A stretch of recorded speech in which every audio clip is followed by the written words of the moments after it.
about me. So I'm still at your heart tonight. Take my hand and stand by my side.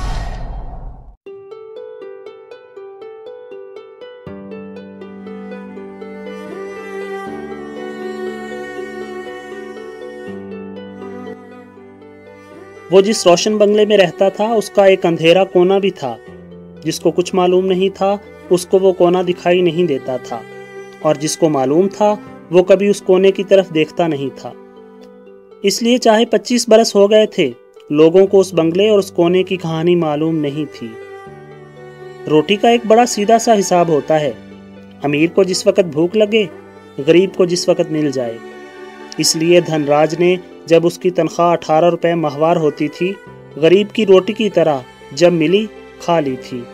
اس کی قریب المرگ ماں نے اس خوف سے کہ میرا بیٹا رہ نہ جائے، کسی غریب گھر کی بیٹی سے اس کی شادی کر دی تھی جو دھن راج سے 7 برس بڑی تھی، اور دھن راج نے صبر اور شکر کے ساتھ اپنا گھر آباد کر لیا تھا.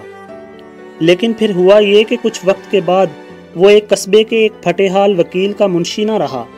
وہ سخت محنت کر کے پڑھتا پڑھتا ایک دن ایک بڑے شہر کا بڑا وکیل بن گیا. اب وہ 18 روپے نہیں، مہینے کے 1800 کماتا تھا، اور روٹی کے سیدھے سادے اصول کی طرح اب اس کی بھوک بیدار ہو گئی تھی. اب اس کو بڑی خوبصورت اور بڑی جوان عورت ایک دسترخوان کی طرح درکار تھی.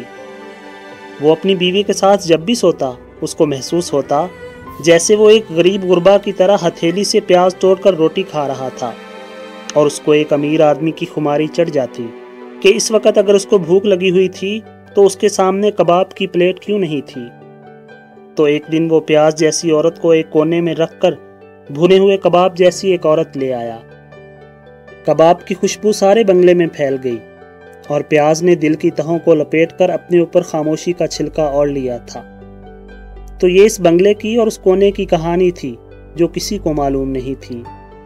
ویسے اگر دھن راج چاہتا تو بنگلے سے اس کونے کو ہٹا سکتا تھا، لیکن اس نے دیکھا تھا کہ وہی کونا بنگلے کا سب کچھ سنوارتا تھا.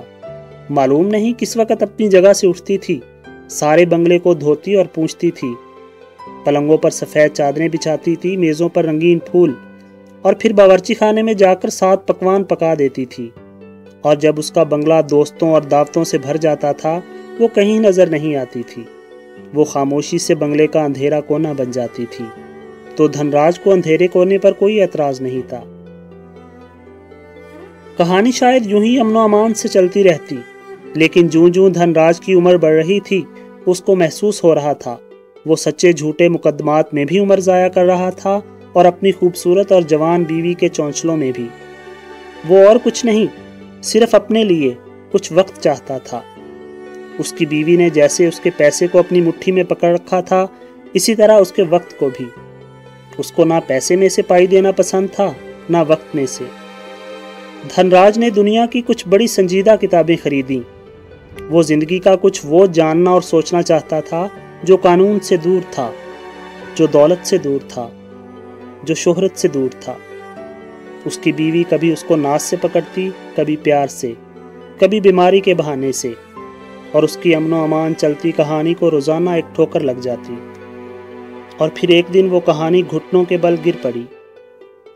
دھن راج ایک فلاسفر کی طرح سارے بنگلے کو بھی دیکھ رہا تھا، اور سارے بنگلے میں اڑتے کاغذوں کو بھی. اور پھر اس نے دیکھا جو کاغذ بنگلے میں سے اڑتے اڑتے اندھیرے کونے میں جا گرے تھے، کوئی وہاں کھڑی ہو کر ان کاغذوں کو ایک ایک کر کے اٹھاتی اور جمع کر رہی تھی.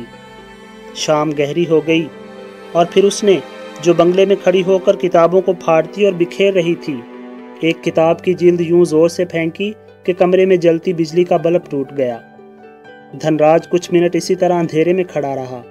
پھر اس نے باہر کی طرف، بیرونی کمرے سے بھی آگے، بیرونی برآمدے سے بھی آگے، اور بیرونی صحن سے بھی آگے، بنگلے کے اس اندھیرے کونے کی طرف دیکھا جہاں ایک مدھم سا دیا ٹمٹما رہا تھا. کہانی گھٹنوں کے بل گری اور پھر اٹھی نہیں. گھٹنے شاید ہمیشہ کے لیے ٹوٹ گئے تھے. کچھ دنوں کے بعد لوگوں نے سنا کہ دھن راج بیرسٹر اپنا بنگلہ اپنی بیوی کے نام کروا کر آپ کہیں چلا گیا تھا. صرف گھر میں جو نوکرانی تھی وہ دھن راج کی خدمت کے لیے اس کے ساتھ چلی گئی تھی.